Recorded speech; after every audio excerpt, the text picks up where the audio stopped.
So it seems like the Department of Education doesn't feel that nursing is a profession any longer, based on educational standards. And nurses such as myself got a problem with that. But what we're going to do is we're going to see if we can find out why they say the status has been changed. And then I'm going to let you know why I feel this is actually happening. Don't forget to like, share, comment, and subscribe. And when you do subscribe, hit the notification bell so every time I drop a video, you will be the first to know about it. Let's hit it. At the height of the COVID pandemic, this was the frenzy at Parkland Hospital. Doctors and nurses scrambling to save lives in a packed COVID ward. We first heard about this, we were disappointed. A disappointment the president of the American Nurses Association shares with her fellow nurses. The recently passed One Big Beautiful Bill caps federal student loans at $100,000 for graduate degrees, $200,000 for professional degrees. Nursing, even in a packed COVID ward, is not considered a professional degree. Hold on. Let's go back to this. Federal student loans, $100,000 for graduate degrees, $200,000 for professional degrees. Let me tell y'all something. When I graduated nursing school, it's been about 10 years. I think total I had about 50,000 in student loans. Now again, I tell you that I was, started. It was that recently divorced. Once I got, try to take the prereqs, trying to get into the nursing field. The classes, the timing of the classes, it didn't coincide or line up with the jobs I had. So I had to like quit jobs and then or like change jobs because of the hours. And then the time I had like a dummy quit a job I had for years and thought I was gonna get right back into the workforce and nobody would hire me because they were like, how you gonna take you did a job for 10 years, now you're gonna come here and make less money. I'm like, shoot, I ain't working. It took me about a year or so to get a job. But anyway, the point is I was living off credit cards, 401k, student loans for years, even once I got into the program. So all total for an associate's degree now, I had about $50,000 in student loans. Like I said, that was 10 years ago. So for an associate, so you think a 4-year degree at a major university or just a university period, this is about what it's going to cost minimal, probably just for classes and books and supplies, which is crazy. 100,000. Like that woman said, she paid $100,000. How many years ago? 20 years ago, 30 years ago, something like that. It's not going to work nowadays. It's not because I'm looking at like I said, $100,000 10 years ago. Now, you know what I'm saying? Classes go up. So I remember classes were like $25 an hour. Now it's like ridiculous. And we're talking at like community colleges, not like universities.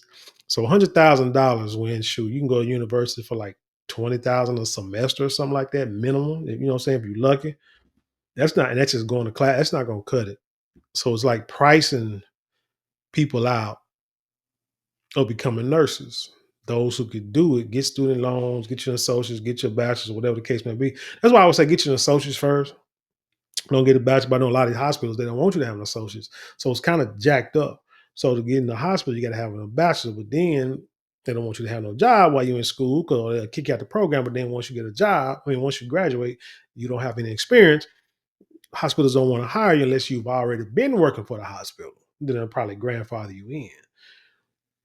Then you mess around, have to work at like a nursing home or something like that, a little small clinic just to get some kind of, or you can come to a dialysis clinic to get some kind of experience. But trying to get in the hospital with an associate's degree is tough. It's impossible. But like I said, if you could get an associate's degree, then while you're working, go to school online to get that bachelor's, master's, doctorate, whatever practitioner degree, and get reimbursed by your jobs. See what I'm saying? So I mean, it's ways to do it. But I mean, it's just like, but anyway, bottom line, $100,000 ain't gonna work. And this is for graduate, not for bachelor's. Damn, I just thought about that. This is graduate degree. Oh man, no, that ain't gonna work. Nursing, even in a packed COVID ward, is not considered a professional degree. And Mm. 20 years ago, I spent $100,000 in loans to Hmm. get my nursing education. Interesting. So that's just not going to work in today's times. When nurses are scratching their heads and wondering, after all that the profession has done to support healthcare, to support us through COVID, and to not be considered a profession is a real blow to all of Mhm. us. And beyond the perceived insult, they fear the borrowing limit will impact the number of people willing to enter the nursing profession. The system will crumble if you don't have enough nurses to either teach the next generation or to support the access to care issues that we do currently have in this country. There's already a shortage of nurses, like a major shortage. It's like if you a nurse, you can apply anywhere and get a job pretty much like right then and there, like on the spot. Damn near get to start working tonight if you wanted to, because there's a major shortage of nurses in this country. And for them to limit it, but anyway, it's crazy. But let's finish. The Department of Education spokesperson tells WFAA that when it comes to federally backed loans, nursing has never been included as a professional degree, Mhm. that nurses can still take out loans to the $100,000 limit, and that as the student loan portfolio nears $1.7 trillion, these loan caps are common sense and place downward pressure on the cost of tuition across the country. Meanwhile, nursing associations are asking people to sign an online petition. But this is the time where we need everyone to speak up with the voice to let people know that this is just, we're not going to stand for this and that we need this to change. If not, the proposed changes take effect in July. In Dallas, Mhm. I'm Kevin Reese. So that is crazy. That is insane. Like I say, $100,000 for a graduate degree, nah, that's not gonna cut it for any for not for nursing. Like I said, I 10 years ago was let's say I had like 50 something thousand. 10 years ago for an associate's degree for me trying, but I'm no living through it. That was like taking out minimums every, what I'm saying, every semester I was in school. So it took me a minute to get, it took me a minute to get it done. But anyway, like I said, that is crazy. But what I want to look at right quick, see if y'all can bear with me. Let's see what I want to go with. So let's look at the nursing as a professional. Okay, I'm just going to read some stuff I looked up. This I looked up on Gemini. This is a nursing's evolving professional label. It says, it talks about the current news as of November 2025. So as of this week, the Department of Education reclassified its definition of professional degree programs for the purpose of federal student loans. Nursing, specifically advanced degrees like MSN and DNP. A lot of people want to be nurse practitioners. Man, I know a lot of females was in school, and the first thing they said they wanted to be was a nurse practitioner. And from what I'm hearing, that's starting to get a little oversaturated. So think about that when you look at this new definition. It said it was removed from the specific statutory list of professional degrees, which typically includes medical doctors, dentists, veterinarians, and lawyers. So basically, like nursing, like me, from what I'm looking at, or RN or BSN, this really don't affect you at all. But if you're trying to get that higher degree where more responsibility, more money, that's where the issue is going to be. It said this does not mean nursing is no longer a profession in terms of respect or licensure. However, it changes loan borrowing limits for nursing students. Professional degree students often have higher federal lending limits than the standard graduate students. Groups like the American Nurses Association are currently protesting this, arguing that advanced practice nursing like nurse practitioners, requires similar rigor and liability to the medical fields and should retain the professional financial designation. Maybe they're doing this because they don't want too many nurse practitioners. Maybe they want everybody to stay as a RN or a BSN so you can make sure that they're on that floor. Because, like I say, there's a major nursing shortage in this country. And I guess the only way to fill them voids is to lower that glass ceiling, if you will. That could be what they're thinking.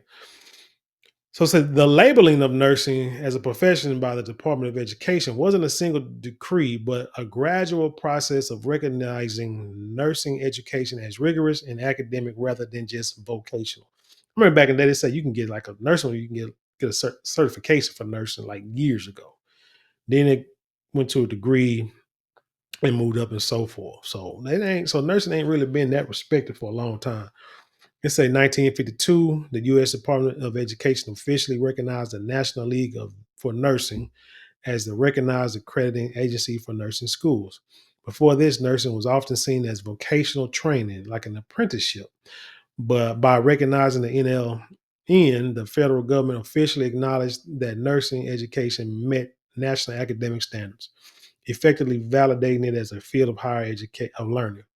In 1965, the American Nursing Association released a famous position paper declaring that education for all those who are licensed to practice nursing should take place in institutions of higher learning, like universities, not hospital based diploma programs.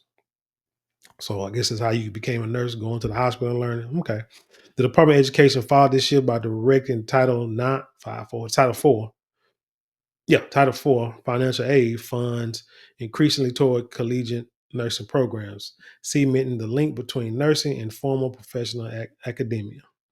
And then 1990 to the 2000, advanced degrees as the Doctor of Nursing practice and master's degrees became more common. Like I said, a lot of people I went to school with said they wanted to become nurse practitioners. The Department of Education began classifying these as professional practice doctorates, similar to an MD or PharmD, in data collections, distinguishing them from research doctorates. This was a major form of acknowledgement of nursing as a clinical profession on par with other medical providers. Another layer of this history is the Department of Education hesitation to label nursing as a STEM, science, technology, engineering, math field. The conflict, while nurses take heavy science prerequisite, anatomy, physiology, pharmacology, the Department of Education and Homeland Security, what the hell they got to do this, have historically classified nursing as a clinical medical rather than STEM. Why does it matter? STEM designation grants special visa status for international students and different grant funding. Nursing organizations have been lobbying for years to get the Department of Education to officially label nursing as a STEM profession to solve workforce shortages. So that's going to allow people from other countries to come in and take the jobs that already need to be filled and also move other people out. I've seen it happen. So that's it in a nutshell with the about the education part and the professional part. But here's what I want y'all to see, which I want to talk to y'all about. The demographics of nursing. This is what I think is very important and may shed a little light on what's going on.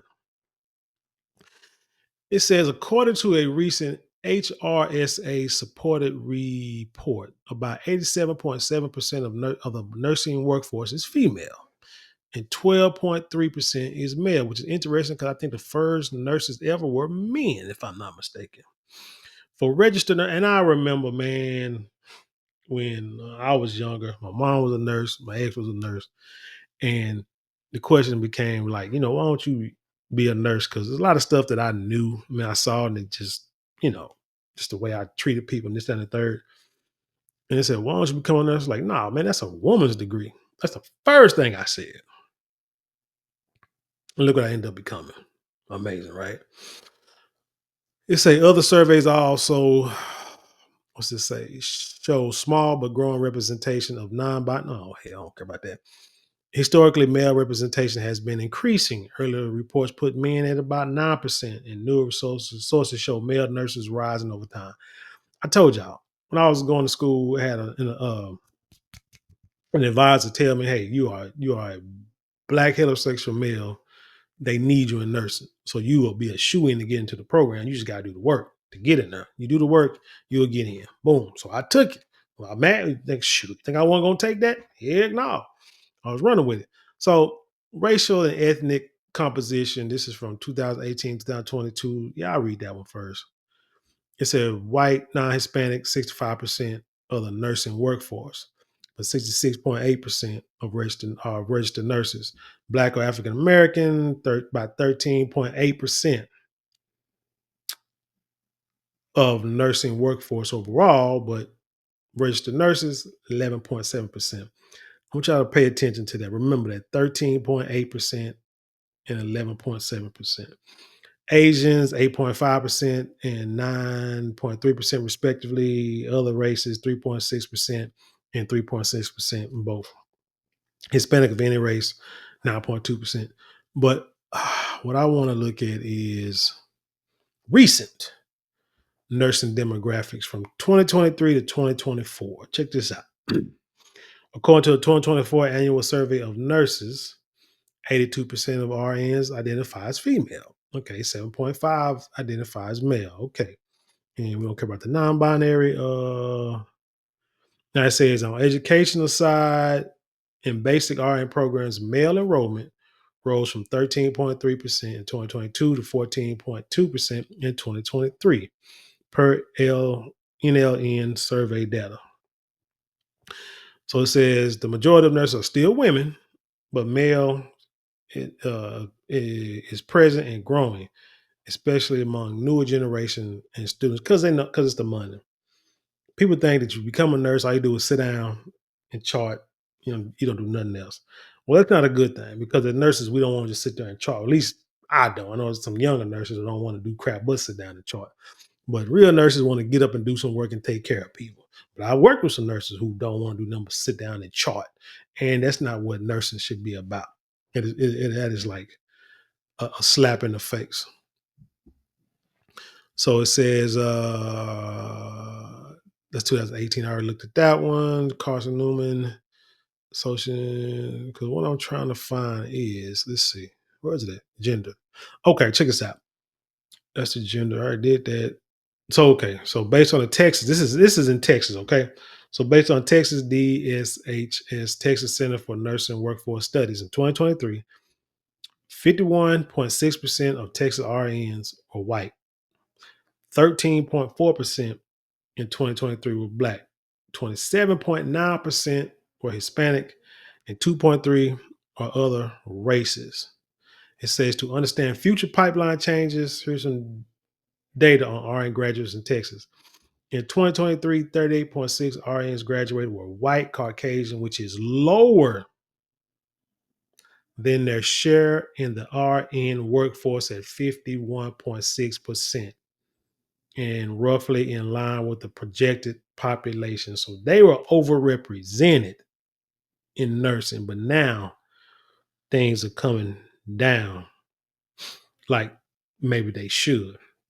Black and African American graduates were 13.5%, very similar to their share in the RN workforce, 13.4%, and to their share of the Texas population. That's what I want to bring up. We have been told forever that Black Americans are 12 to 13, 14% of the population, but we are overrepresented in poverty when it comes to like food stamps, government assistance. We get like 20, 30% of government assistance. Like I say, in poverty, we're overrepresented in the poverty market. But when it comes to nursing, this degree, we are right in line with our perceived population. And that's not a bad thing. This is how it should. This is like actually we're being represented like we should be in nursing. And I don't think a lot of people like that. I'm just going to go there. Because think about it. If we were represented, and I don't hear nobody talking about affirmative action and getting rid of the law, whatever the case may be, and they're not qualified, they ain't saying nothing about nursing at all. I ain't heard that. But if this is where your affirmative action really goes into play, if you can make sure that every profession out there is represented by 13% of African Americans, or Black Americans or foundational Black Americans, however you want to be described, our poverty rate will drop significantly. And that will mess up the status quo. You think about how many of us are in these prison systems. Remember, let's put it all together. You got prisons that are suing local and state governments because the prisons don't have enough prisoners in it. The agreed amount of being 90% full to capacity. But when you have a large number of African Americans, foundational Black Americans, going into nursing, it's going to drop your poverty rate a little bit because we make some pretty good money, at least middle class and up. And we can do some traveling. I mean, let's just be honest. You can make anywhere from 30 something dollars coming out the box to 50, 60, $70 with experience and traveling easy in an hour. And I see a lot of sisters and some brothers out there doing nursing. This disrupts what the status quo is, as a lot of these politicians say they want us to continue. Status quo means a lot of us are in prison, a lot of us are in poverty, and we are getting overtaken by other groups, other ethnic groups, while we sitting on that low rung, not moving. That's what I think that one of the things I think that they are afraid of. Because first you get a bunch of Black folk to become nurses. Now, once they become nurses, let me go back to school and become a practitioner or get like one of them doctorate degrees or whatever. You know what I'm saying? Now it's like, wait a minute. They are continuing to move up. They have found the key to getting up out of poverty, getting the nursing. Now we want them to be CNAs making 10, 12, maybe $20 an hour, but that still is right along the poverty line because it costs you about $21, $22 to be able to afford an apartment in this country. So they'll still be just barely making it, but in the healthcare field. But if they become nurses, now you're talking about another $15, $20, $30 more an hour than what they're making already. Shoot, I remember being a PCT making $12 an hour. And in the moment I became a nurse, I think I first started with 38. And it's been going up since then because I know how to maximize my dollars. So you got to think about that. I mean, just being a conspiracy theorist that I am, a Black conspiracy theorist that I am, I just think that plays a part of it. Niggas say they're not being represented because they're not really in nursing no more, but you got Black people and you got foreigners getting into this field. And like I said, it ain't that they don't want them to do it, but if too many of us get into it and we getting paid that good money, who's going to fill your prisons? Who's going to commit your crimes? Then you're going to see how many crimes that they really commit because they ain't out. And we're just talking about one profession, nursing. Just think of other professions out there that we decide to get into and we have, get a large population of it to meet the status, to meet the population, to be even with the population level of 12 to 14%. Man, it's a game changer. So what I say?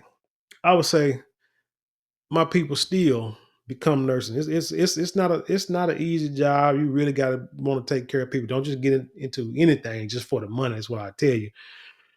But you have to really want to take care of people because you took an oath and you putting these people's lives in your hands. I know nurses who were people that died under their watch because they don't have the competence to take care of them. And then sometimes accidents happen, things happen, and nothing you can do about it. You couldn't avoid it. But I would say continue to get into these high paying fields. Take out the people say don't get student loans and stuff like that. Okay, I heard you saying, but everybody can't be an entrepreneur. Everybody can't get a trade. Even they want to get a trade. A lot of people still got to get loans.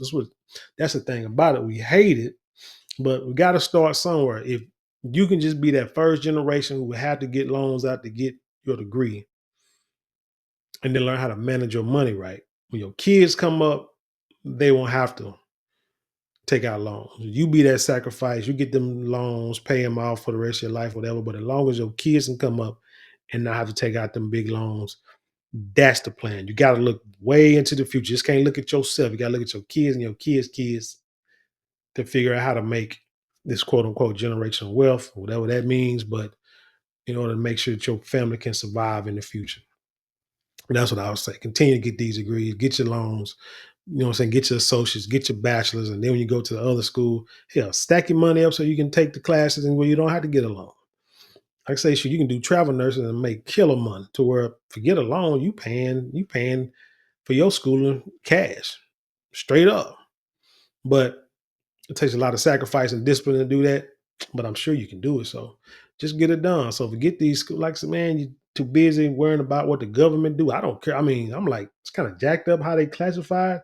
But shoot, I know if I needed to go out there and get that money and get that degree, I'm gonna sacrifice and do it. So that's where you want to get. You want to get to the point where you're not relying on the government so much for everything. And that's where the problem is. Anyway, tell me what you think about this story. Leave your comments below. Share it with the world. Let's have an intelligent conversation. You know how we do around here. Don't forget to like, share, comment, and subscribe. Those 4 things cost you maybe a couple of minutes out of your day, but it means the world to us here at this channel. And with that being said, I leave you in peace and love, and I'll see you on the other side.